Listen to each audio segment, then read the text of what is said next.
Hi, I'm Heather with First Pioneers Federal Credit Union, and welcome to the Money Tips No One Told You podcast. Here at First Pioneers, we love helping you understand your finances better and giving you the tools you need to be financially successful. Here, we're going to talk about financial terminology, how different accounts work. We're going to share tips that make your financial life easier, and so much more. Are you ready to dive in? In this episode, we are continuing to answer questions asked of us by our youth and young adults. And today we're talking about the difference in credit and debit cards and any drawbacks that may come with those. Credit cards and debit cards often look very similar, but they serve different purposes in your finances. Now, both are going to have a 16-digit card number and an expiration date, and they both have electronic chips. Have you guys noticed what those are? You know, when you make a purchase and they ask you to insert the card into the card reader or the machine, and the end of it, there's that sort of silver or goldish square. That's where the chip is, and that's what the machine reads to know that that's your card. Now, both of these cards can make shopping very convenient. It's easy to swipe either of these cards if you're in person shopping or give out that number when you're shopping online. But the cards are very different, like I said before. When you use a debit card, the funds will automatically withdraw from your account at your credit union or your bank. And generally, a debit card is attached to your checking account. So before you make a purchase using a debit card, you need to be sure that you have the funds or money available in your account first. If not, you may be charged fees for having your account overdrawn. And those fees can be $25, $35, sometimes even more. And that would be for each charge over the amount that you have in your account. So it's very important to make sure that you have the money before you spend it. A credit card, on the other hand, basically allows you to borrow money from the card issuer up to a certain limit that is set on that card. And you have to apply for a credit card, similar to what you would do for a loan, not quite so in depth, but it is applying for credit. Now, the card issuer may be your credit union or your bank, or you may have one from somewhere like American Express or Discover. You may even have one from a store. Now, this is generally going to be big box retailers. Think places like Lowe's or Best Buy or places like that. But the truth is, these days, it feels like just about any national retailer has their own credit card. I will say this, though, watch out for the rates on those cards. They're often higher than others or ones that are issued by a financial institution. You can use a credit card for purchases, like we said, or you can even use it to withdraw cash. Keep in mind, though, often a cash withdrawal will have a higher interest rate, so keep that little tidbit in mind. It may be higher than the interest rate on your purchases on the card. We've talked about different types of credit in past episodes. You may recall that a credit card is what's called revolving credit. So basically what that means is you can use the card as long as you choose to have it, or as long as you've not reached the credit limit for that card. So basically then you're just going to make payments on whatever balance that you have on the card. For example, you may have a card that has a $5,000 credit limit. This means you can use up to $5,000 on that card, but you don't have to.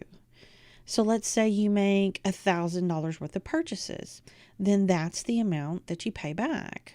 Like any other loan or line of credit, you pay interest on the balance that you have. So back to our $1,000 example, you'll end up paying the $1,000 plus the interest on that amount. So credit card purchases cost you more than just the purchase amount. The only way it doesn't is if you pay your full balance on that card every month. Credit cards can be really useful. They're great for an emergency, and they're really good for shopping online in particular. Just be careful that you don't let your balances get out of hand. That can happen really quickly, and it can just take a long time to get out from under that kind of debt. Another thing to keep in mind is that interest rates can vary depending on your credit card. Some can be as high as 30% or more. So I would really take a look at those rates, look at the agreement before you sign it and know what the rate is going to be. Maybe even shop around for a card with a good interest rate when you're looking to open a new card. And of course, I have some bonus tips for you today.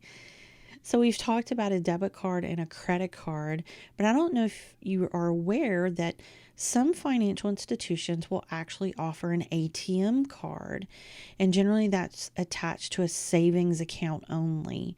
So that would be a card that's good at an ATM so that you could make a withdrawal.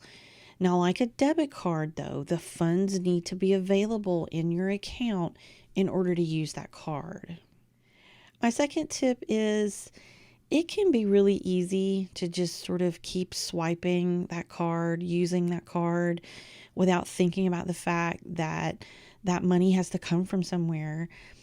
Unfortunately, as much as we wish those cards were magic, they're not. And we do have to either have the money in our account to cover the purchase on the debit card, or if it's a credit card, realize that when you use it, you're creating a balance that is going to have to be paid off. So just keep those things in mind. It's easy to swipe, but the money has to come from somewhere. My last bonus for today is I recommend using a credit card versus a debit card when you're going to shop online. It just tends to be a little safer. I mean, I'm sure you guys have heard about these different online companies that have had data breaches where someone gets into their system and then they can access the information that's in there. And that can be your name, your password, your email address, and sometimes that can include your credit card information. So now, if they decide to use those credit card numbers to make fraudulent purchases, if it's your debit card, then that's therefore attached to your checking account. And those fraudulent charges would be coming out of that account, which is the money that you're using every day, right? But if it's a credit card, then you don't really have to worry about, your money disappearing out of your checking account while you dispute those charges. Now, of course, you can dispute the charges no matter which card they're on. It just is sometimes a little easier to deal with in your daily life if that's a credit card versus a debit card. So just keep that in mind. Thank you so much for listening today. We hope you found this information helpful, and we'd love it if you'd give us a rating. And don't forget to favorite or subscribe to the show. There are several ways you can find us if you need further information or you need to speak with a financial counselor. You can visit us in person in Lafayette or New Iberia, Louisiana, or you can find us at firstpioneers.com. There you can find out how to become a member of our family and find out other financial information. Be sure and check out the show notes for important links and other information. And as always, we're here to help in any way that we can. We hope you have a great day, and we'll see you next time.